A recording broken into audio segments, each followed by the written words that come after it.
The docking clamps connected with a deep metallic sound that echoed through the Valerian station. Commander Hyunwoo stood in the docking bay with Ambassador Jiwon, surrounded by station security. Not that security would help much if the humans decided to be hostile. The airlock door opened. Captain Doyen stepped through, followed by Lieutenant Hana. Both wore dark blue uniforms with various insignia and medals pinned to their chests. They moved with an easy confidence that made them seem relaxed. But Hyunwoo noticed how their eyes constantly scanned the room, assessing threats and exits. What struck him most was how they moved in the station's artificial gravity. The Valerian station maintained 0.7 g, standard for most coalition species. The humans moved through it like they were in low gravity, their steps light and controlled. Of course they would find it easy. They came from a world with 1.0 g. Captain Doyen approached and stopped at a respectful distance. He was tall for his species, with dark eyes that seemed to see everything. When he spoke, his voice was calm and measured. Ambassador Jiwon, Commander Hyunwoo, I'm Captain Doyen of the United Earth Navy. On behalf of humanity, I apologize for the violent nature of our first contact. We would have preferred to meet under better circumstances. Lieutenant Sora stood behind him, translating his words into perfect galactic standard. Ambassador Jiwon found her voice. You saved us. You answered our call when no one else could. We are grateful beyond words. We did what anyone should do, Captain Doyen replied. We heard people calling for help. We came, but how? Hyunwoo asked. Our records say your species doesn't have faster-than-light technology. Lieutenant Hana smiled slightly. Your records are outdated. We've had FTL capability for 30 years. We've just been quiet about it. You've been watching us, Jiwon said, understanding. All this time you've been out there watching the galaxy and saying nothing. We were learning, Captain Doyen admitted. We found your observation probes near Earth decades ago. Instead of announcing ourselves, we decided to listen and learn. We studied your languages, your technology, your politics. We wanted to understand the galaxy before we stepped into it. And your first step is war? Hyunwoo couldn't keep the edge from his voice. Captain Doyun met his eyes steadily. Our first step is defense. There's a difference. We didn't come here to conquer or take. We came because you needed help. An alert sounded on Hyunwoo's communicator. Sir, we have wounded being transferred from the human ships. They're requesting access to our medical facilities. Of course, Jiwon said immediately. Anything they need. Dr. Borum arrived an hour later with the 7 critical cases from the battle. She moved through the Valerian medical bay like she owned it, directing her staff and setting up equipment with practiced efficiency. The Valerian doctors watched in fascination and growing concern. Your medical technology is remarkable, Dr. Nara, the chief Valerian physician said. But your methods are so aggressive. Dr. Borum looked up from where she was stabilizing a patient with severe burns. Aggressive? The medications you're using, the surgical techniques, they seem designed for severe trauma. They are, Borum replied. We call it battlefield medicine. We've spent centuries learning how to keep people alive in combat conditions. Centuries. Nara was horrified. Your species has been at war for centuries? Borum paused. She chose her words carefully. We've been at war with ourselves for most of our history. We only achieved global peace in the last 100 years. Before that, humans fought humans constantly. We got very good at it. We also got very good at healing the damage we caused. She went back to work, but Nara stood there trying to process this information. A species that had fought itself for centuries. The Valerian coalition had known peace for 800 years. They couldn't imagine what that kind of constant conflict would do to a civilization. In the station's conference room, Ambassador Jiwon was learning more about humanity. Captain Doyen had provided her with information files about Earth and human history. She read them with growing disbelief. You've had how many wars? She asked. We stopped counting, Lieutenant Sora admitted. Thousands, probably. Small wars, large wars, wars that lasted days and wars that lasted decades. We've fought over territory, resources, ideology, religion, and sometimes just because we were angry at each other. But you're the same species. You're all human. That never stopped us, Captain Doyen said quietly. Humans are very good at finding reasons to fight each other. Different skin colors, different languages, different beliefs. We've used every possible excuse to divide ourselves and go to war. Then how did you achieve peace? Hyunwoo asked. We almost destroyed ourselves, Doyen replied. In the mid-21st century, we came very close to nuclear war. Close enough that we scared ourselves. After that, we decided to try something different. We started working together instead of fighting. It took time, but we built a unified government and ended most conflicts. Most? G1 caught the qualifier. We still have disagreements. Sometimes they turn violent. But nothing like the old days. We learned to channel our aggressive instincts into other things. Sports, competition, exploration. We built a civilization based on cooperation instead of conquest. But you kept your weapons, Hyunwoo observed. You kept your military. Of course, Doyen said, as if it was obvious. Peace doesn't mean being defenseless. It means choosing not to use violence unless necessary. When we found your observation probes and learned we weren't alone, we knew we needed to be ready. The galaxy might be peaceful, but it might not be. We chose to prepare for the worst while hoping for the best. Across the galaxy, news of humanity's intervention was spreading. The Antares Union, the primary peacekeeping organization, convened an emergency session. Representative Korvan of the Celestian Assembly spoke first. These humans revealed themselves through violence. Their first contact was military action. This sets a dangerous precedent. They saved billions of lives, another representative countered. The Valerian coalition asked for help. The humans answered, but at what cost? What if they decide to keep intervening? What if they decide they should be in charge? The debate raged for hours. Some species saw humanity as saviors. Others saw them as a potential threat. Everyone agreed on one thing: the galaxy had changed. A new player had entered the game, and this player came from a death world with a warrior culture. On the Krell homeworld, War Mistress Velkara studied the combat footage from Themis Prime. She was unlike most Krell leaders. She believed in strategy over brute force and thinking over fighting. That was why she had advised against the invasion in the first place.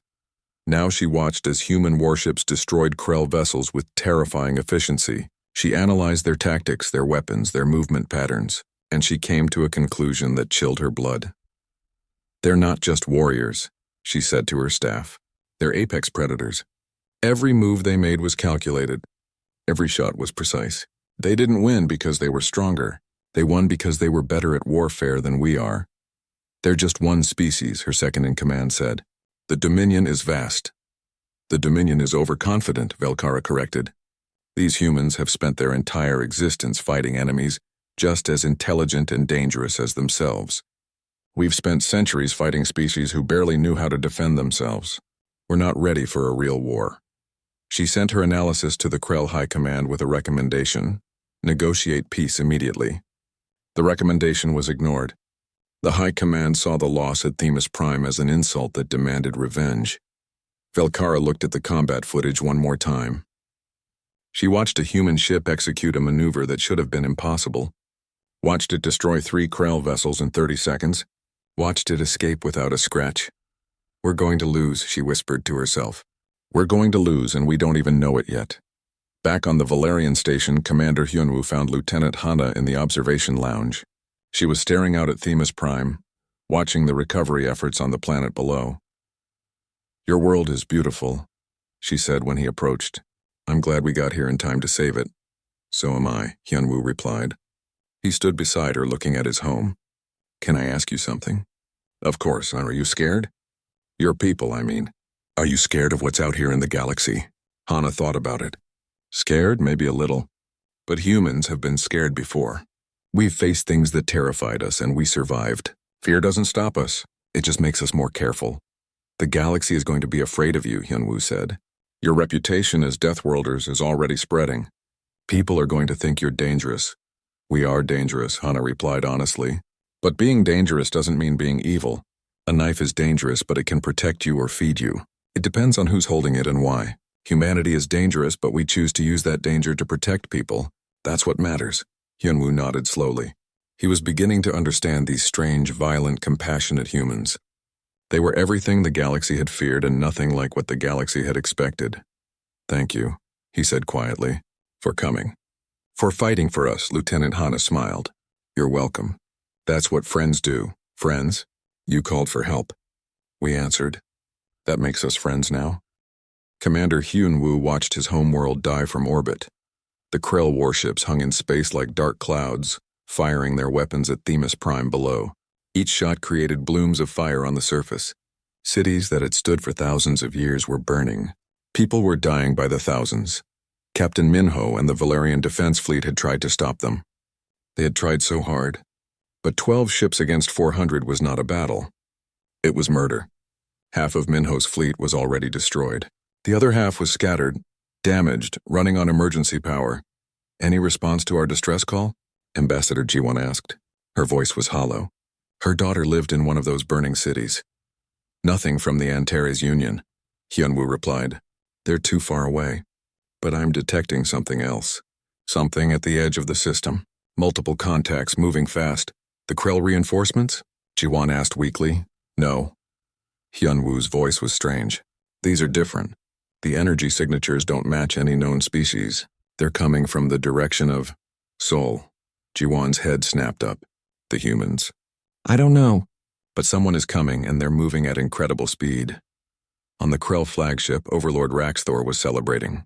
The Valerian defense had been pathetic. Within days, Themis Prime would be his. The Dominion would have a foothold in coalition space and nothing could stop their expansion. Overlord, his sensor officer called out. New contacts entering the system. 12 ships, unknown configuration. Raxthor barely glanced at the display. Valerian reinforcements? Destroy them. Sir, these ships are not Valerian design. They're not any design in our database. Now Raxthor paid attention. He looked at the sensor display and frowned. The ships approaching were strange. Not elegant like Valerian vessels. Not massive like Krell warships. They were angular, brutal-looking, covered in what appeared to be armor plating and weapons hardpoints. Whoever they are, they're fools to challenge the Dominion, Raxthor said. Target them. The Krell fleet adjusted their formation. 50 warships moved to intercept the newcomers. Their weapons charged. Their shields powered up. The human fleet didn't slow down. All ships weapons free, Captain Doyen ordered.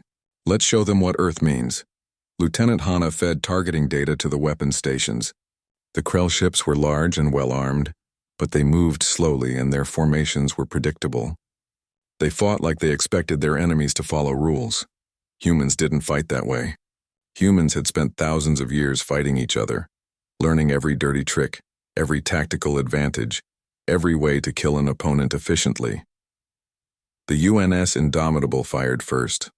Her railguns accelerated tungsten projectiles to a significant fraction of light speed.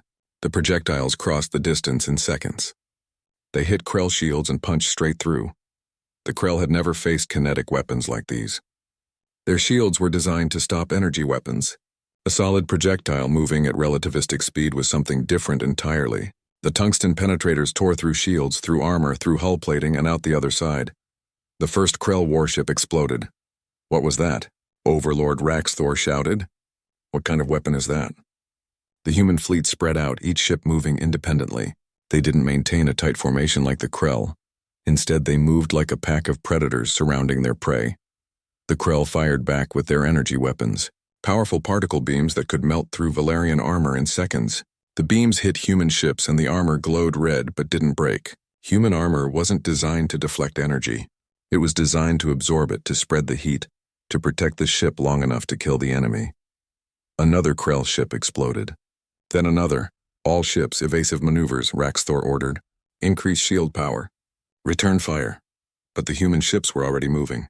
They accelerated and turned with a speed that shouldn't be possible for vessels their size. The Krell couldn't understand it.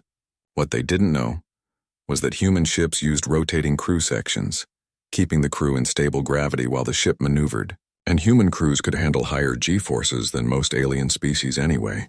Evolution on a heavy gravity world had made them strong. On the Valerian station, Hyunwoo and Ji-won watched in shock as the unknown fleet tore through the Krell forces. Who are they? Ji-won whispered. A communication came through. The signal was rough, the language strange but understandable. Someone had learned Galactic Standard but spoke it with an unfamiliar accent. This is Captain Doyun of the United Earth Navy. We received your distress call. Stand clear. We are engaging the hostiles. Earth? Hyunwoo couldn't believe it. The Deathworlders came? They had come and they were doing what Deathworlders did best. They were fighting. Lieutenant Sora worked frantically at her station on the Indomitable, trying to maintain communications with the Valerians while also coordinating firing solutions. It was difficult work, but she had trained for multitasking. Human military doctrine required officers to handle multiple responsibilities simultaneously. Valerian Station is confirming they're clear of the combat zone, she reported. Captain Minho's remaining ships are falling back. Good, Captain Doyen said. Focus fire on the largest Krell vessels. Take out their command ships. The human fleet moved like sharks through water. Fast attack destroyers darted in, fired their weapons and darted out before the Krell could respond. Heavy cruisers provided sustained fire, their railguns never stopping. The Indomitable itself pushed through the Krell formation like a knife through flesh. In the medical bay, Dr. Borum treated the first casualties. The Krell had scored some hits. 3 human crew members were injured when an energy beam burned through a section of their destroyer. Borum worked quickly, her hands steady, her mind focused. She had trained for this. She was ready. The battle continued. 6 Krell ships destroyed. Then 8. Then 10. Overlord Raxthor finally understood what was happening. These weren't just any aliens. These were warriors. Real warriors who knew how to fight and kill with terrifying efficiency. Retreat, he ordered. All ships withdraw from the system. But Commander Taeyong had predicted this move. He had studied Krell tactics for years. He knew how they would respond when faced with superior force.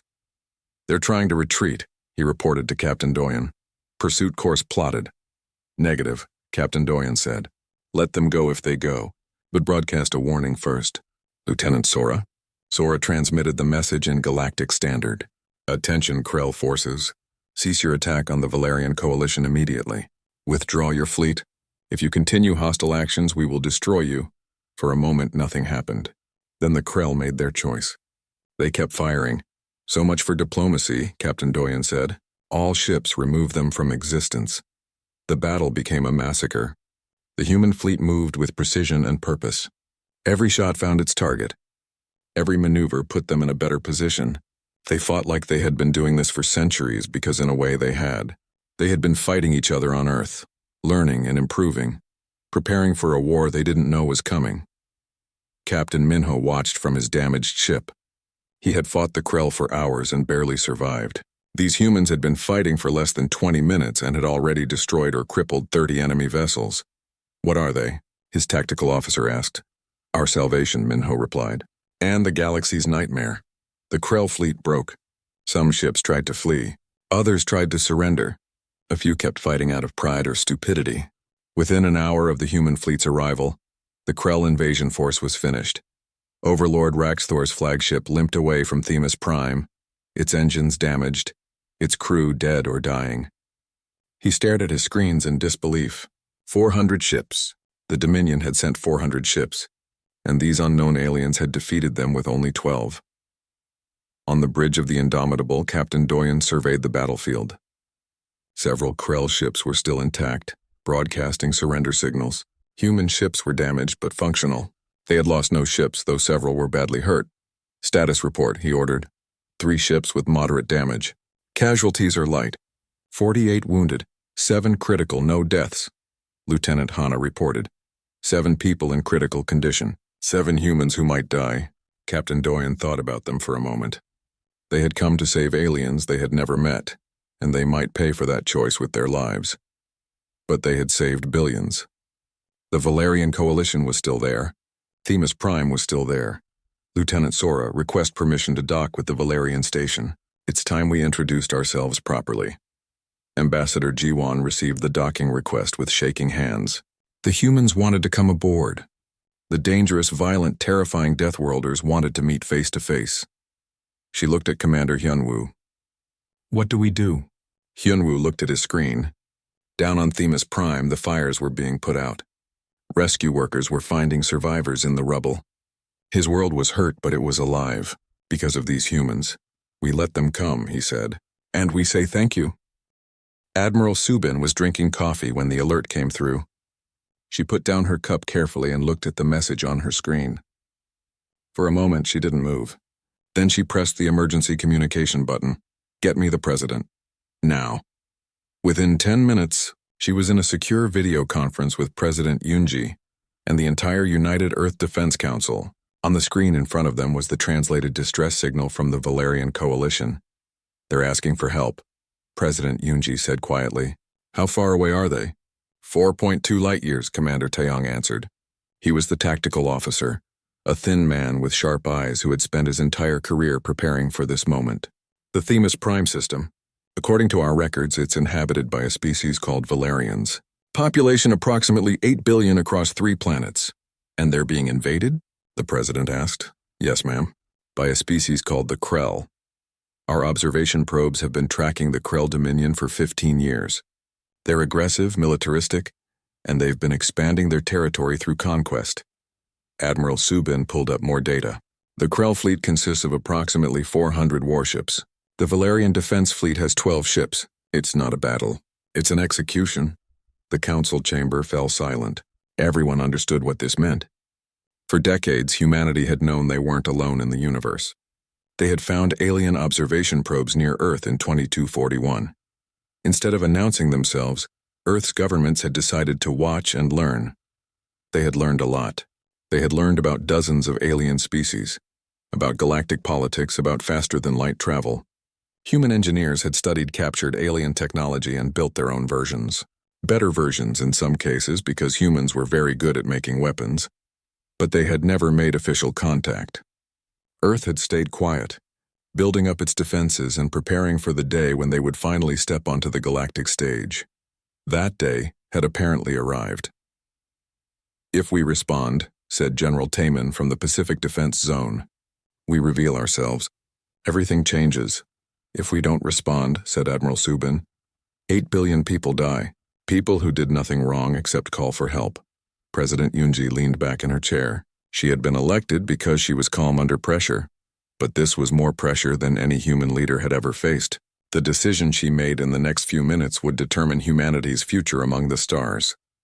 Commander Taeyong, she said, in your professional opinion, can we win? Taeyong pulled up tactical displays. The Krell technology is actually less advanced than ours in several areas. Their ships are larger but less maneuverable. Their weapons are powerful but slow to recharge. Their tactics are straightforward. Yes, ma'am, I believe we can win. Casualties? Some may be significant. But we'll win. President Yunji looked around the room. Does anyone think we shouldn't do this? No one spoke. Then it's decided, the president said. Admiral Subin, you have authorization to deploy a full battle group. Save those people. And when you get there, tell them humanity stands with those who ask for help.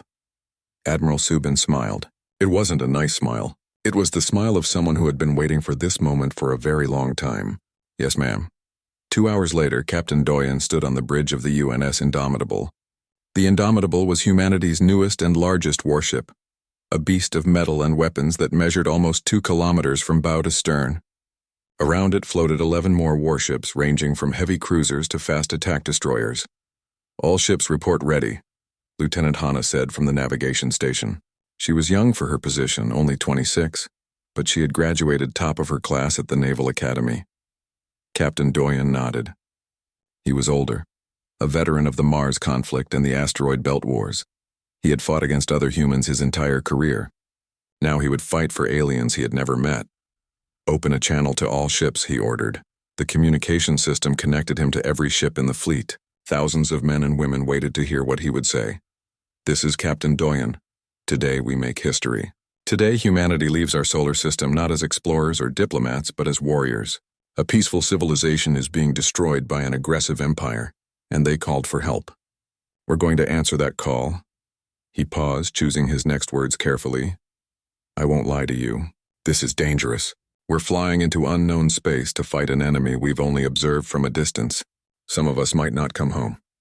But I believe this is what humanity should do.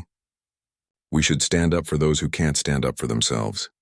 We should fight when fighting is necessary, and we should show the galaxy that Earth didn't produce cowards. Across the fleet, men and women sat straighter in their seats. They understood what they were being asked to do. They understood the risk, and they were ready. All ships engage FTL drives on my mark, Captain Doyen ordered. Navigation set course for Themis Prime System. Maximum speed, a course laid in, Lieutenant Hana confirmed. Her fingers moved across her console. FTL drives charging, ready in 30 seconds. Captain Doyen looked out at the stars. Somewhere out there people were dying, but not for much longer. All ships engage. The FTL drives activated. Space twisted around the human fleet. bending the laws of physics that had kept humanity trapped in one star system for thousands of years. The ships accelerated to speeds that would have been impossible just a century ago. On the bridge of the Indomitable, Lieutenant Sora monitored the communication systems. She was the best translator in the fleet, fluent in 7 Earth languages and now learning Galactic Standard from intercepted alien transmissions.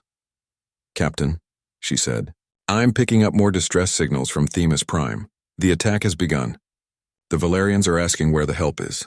"Tell them we're coming," Captain Doyen said. "Tell them Earth is coming." Sora sent the message, broadcasting it ahead of the fleet at FTL speeds. She hoped someone would receive it. She hoped they would understand. In engineering, Dr. Borum checked the medical bay one more time. She had been a trauma surgeon in Seoul before joining the Navy. She had seen what weapons could do to human bodies. She could only imagine what alien weapons would do, but she was ready. Her staff was ready. They had supplies for thousands of casualties. They had practiced emergency procedures until they could do them in their sleep. "How long until we arrive?" she asked over the intercom. 4 hours, came the reply. 4 hours. In 4 hours, humanity would announce its presence to the galaxy. Not with peaceful greetings or careful diplomacy, but with violence on behalf of strangers. Dr. Borum thought about the irony. Humans had spent the last century trying to be better, trying to move past their violent history. They had united Earth's nations, ended most wars, and built a peaceful civilization. And now their first act on the galactic stage would be war. But maybe that was fitting. Maybe that was who humans really were. Not peaceful by nature, but peaceful by choice. Capable of terrible violence, but choosing to use that violence only to protect those who couldn't protect themselves. On the bridge, Captain Doyen watched the stars stretch into lines as the FTL drive pushed the fleet faster than light. Somewhere ahead, the Krell were attacking. Somewhere ahead, innocent people were dying. But humanity was coming, and the Krell had no idea what they were about to face. Commander Hyunwoo stared at his console screen, watching the numbers climb higher. 300 ships. No, 400 now. The Krell invasion fleet kept growing, and there was nothing the Valerian coalition could do to stop them. He pressed his communication device. "Ambassador Jiwon, you need to see this." Within minutes, Ambassador Jiwon arrived at the command center. She was older than Hyunwoo, with gray streaks in her hair and tired eyes that had seen too many diplomatic failures. She looked at the screen and her face went pale. "How long do we have?" she asked. 2 days. "Maybe 3 if we're lucky," Hyunwoo replied. "They're coming straight for Themis Prime." Themis Prime was a beautiful world. Green forests, blue oceans, and cities filled with millions of peaceful people who had never known war.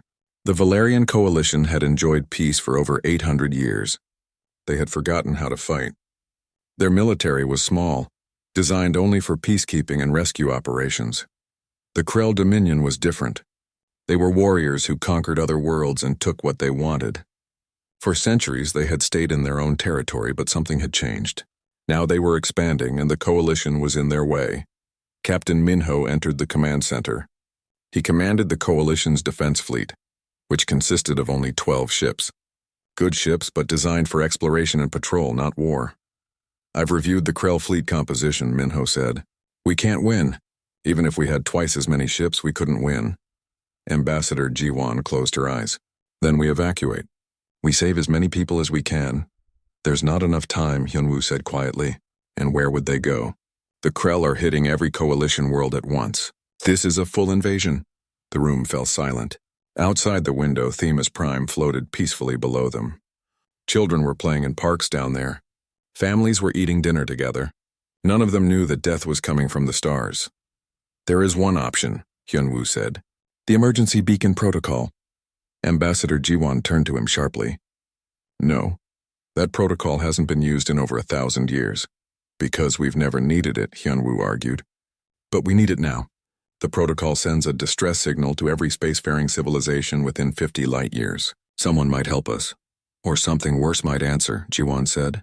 She walked to a secure terminal and entered her authorization codes. A file appeared on the screen, marked with red warning symbols. "Look at this."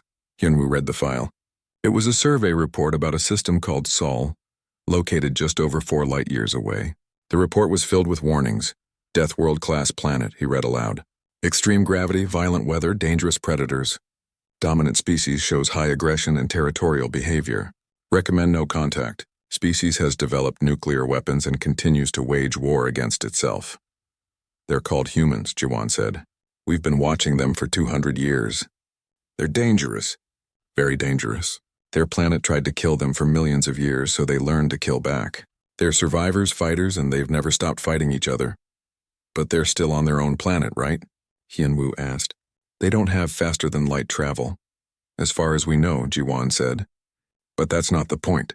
If we activate the beacon, it will reach their system. What if they've developed FTL technology? What if they answer our call? We could be inviting something worse than the Krell into our space. Hyunwoo looked at the file again. There were images of humans. They looked similar to several other species in the galaxy, but there was something different about their eyes. Something that suggested intelligence and danger in equal measure. At least the Krell are a known threat, G1 continued. These humans are unknown. Unknown is worse, Captain Minho stepped forward. With respect, Ambassador, nothing is worse than watching our people die without trying everything we can. Maybe the humans are dangerous, but maybe they're also our only chance. The console beeped. New data appeared. The Krell fleet had started moving faster. They would arrive in less than 2 days now. Ambassador Jiwan stood quietly for a long moment. She thought about her daughter who lived on Themis Prime. She thought about the millions of other daughters and sons and families on all the Coalition worlds. If we do this, she said slowly, we change everything. The galaxy will never be the same. The galaxy is already changing, Hyunwoo said. The Krell have made sure of that. Jiwan walked to the beacon control station. Her hand hovered over the activation switch. According to the protocol, any ambassador could activate it during an emergency. Once activated, it couldn't be stopped. The signal would broadcast in all directions, reaching every nearby star system. The Antares Union won't help us in time, she said. They're too far away and their council moves slowly. By the time they vote to send aid, the Krell will have taken everything. She pressed the button. A deep vibration ran through the station. Somewhere in the lower levels, ancient equipment powered up. Equipment that hadn't been used since before G1 was born. The beacon began transmitting on all frequencies in all languages registered in the Coalition database. The message was simple. This is the Valerian Coalition. We are under attack. We are peaceful people with no means to defend ourselves. If anyone can hear this message, please help us. We have children here. We have families. Please, if anyone is listening, help us. The message repeated over and over, broadcasting into the void of space at faster than light speeds. It reached dead systems in empty space. It reached distant civilizations who were too far away to respond in time. And it reached Seoul.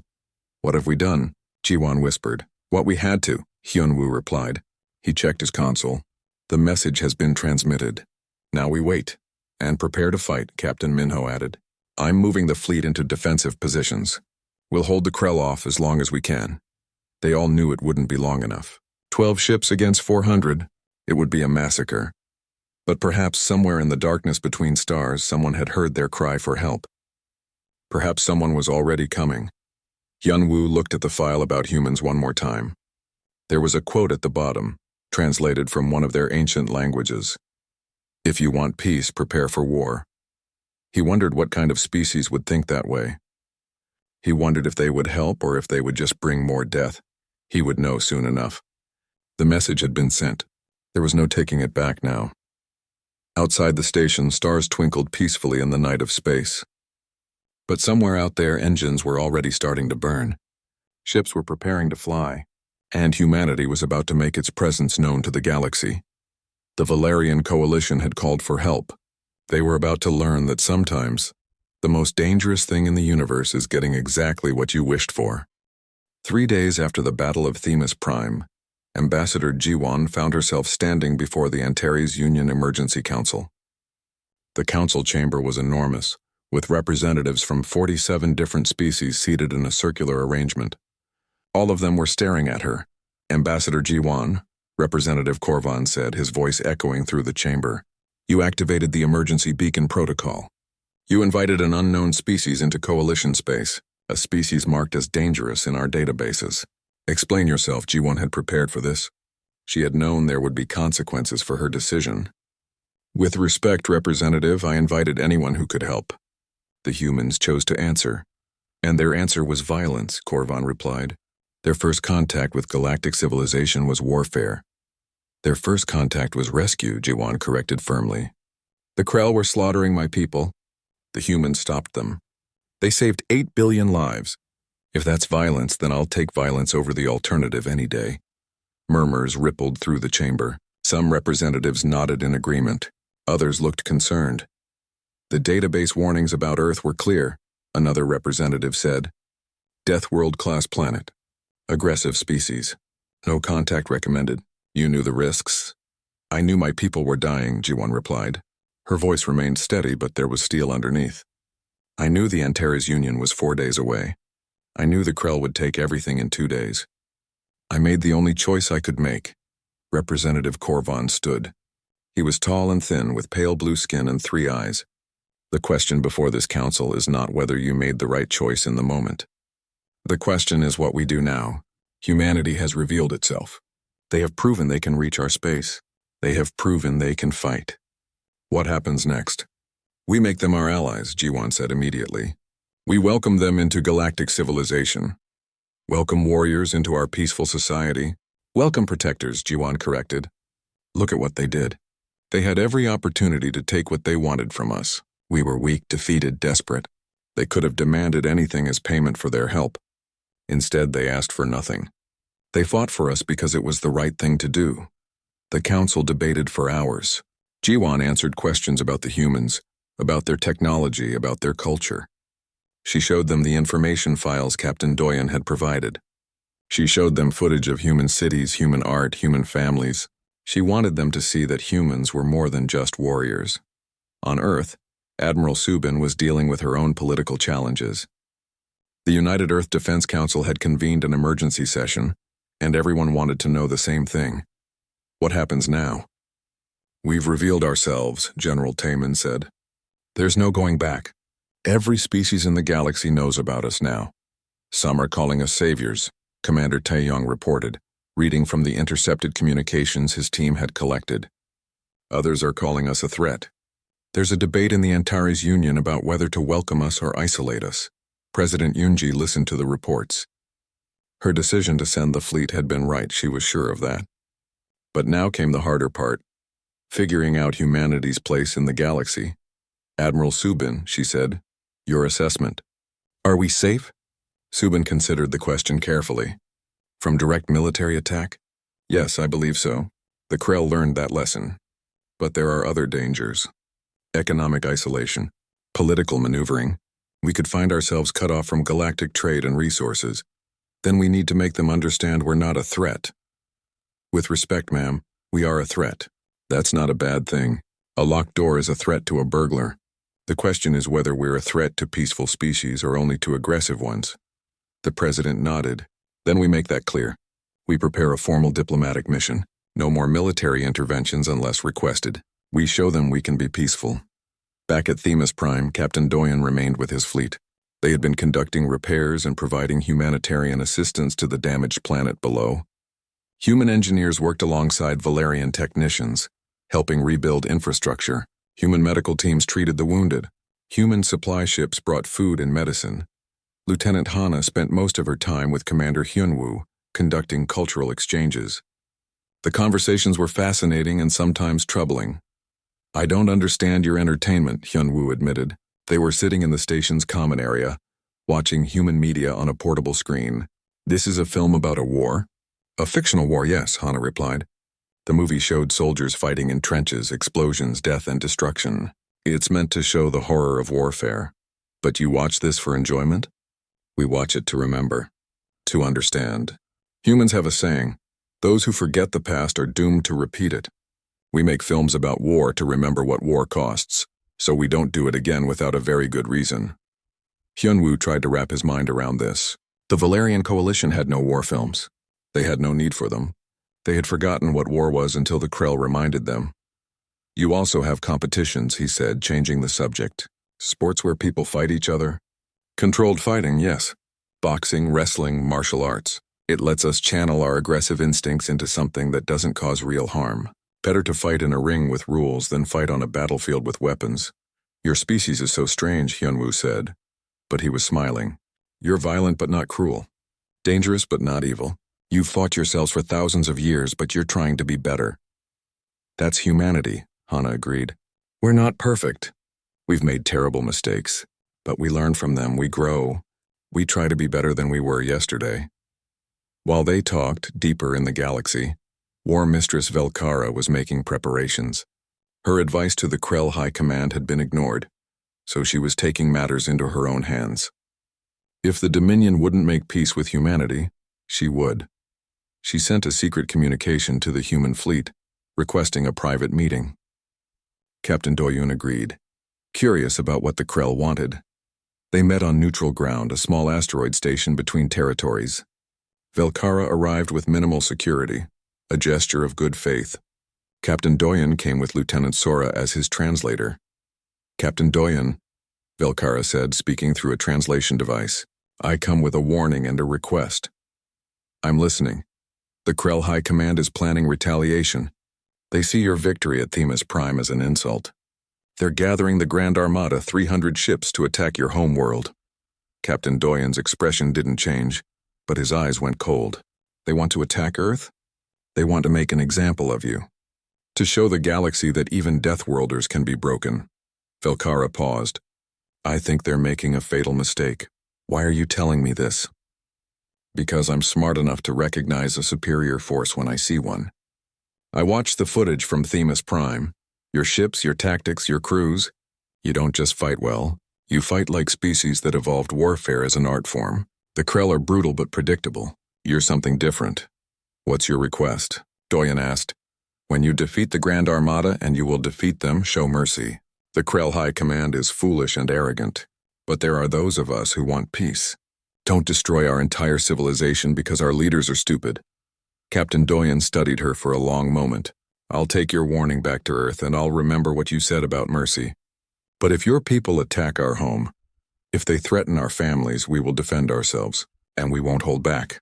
I know, Velkara said. That's what scares them. That's what they don't understand. You're not conquerors. You're defenders, and defenders are far more dangerous than conquerors. The meeting ended. Velkara left, hoping she had done enough to prevent total war. Captain Doyun immediately contacted Admiral Subin on Earth. Admiral, we have a problem. Within hours, Earth's defense forces were mobilizing. The warning had been clear. The Krell were coming. 300 ships, coming to Earth itself. Admiral Subin stood in the command center looking at the strategic displays. 300 ships was a significant force. It would be the largest battle humanity had ever fought. We'll need every ship we have, Commander Taeyong said. Every defense platform, every orbital battery, every fighter wing.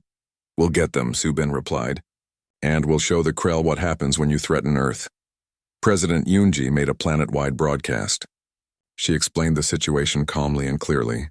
The Krell were coming to attack Earth. It would be dangerous. Some might die. But humanity would survive because humanity always survived.